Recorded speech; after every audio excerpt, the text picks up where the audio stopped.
বাবুদের তালে পুকুরে হাবুদের ডাল কুকুরে, সে কি বাস করলে তারা, বলি থাম একটু দাঁড়া। পুকুরের ওই পাশে না লিচুর এক গাছ আছে না, ওটা না আস্তে গিয়ে ইয়া বড় কাস্তে নিয়ে গাছে গো যেই চড়েছি, ছোট্ট এক ডাল ধরেছি।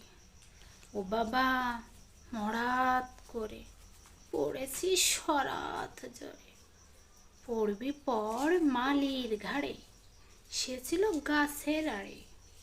বেটা ভাই বড়ই নচ্ছার, দুম গোটা দুই চড়। দিল খুব কিলো ঘুষি, একদম জোরসে ঠুসি। আমিও বাগিয়ে থাপড়, দেহাওয়া চাপিয়ে কাপড়। লাফিয়ে ডিঙিনু দেয়াল, দেখি এক ভিতরে শেয়াল। ও বাবা, শেয়াল কোথা, ভোলাটা দাঁড়িয়ে হতা।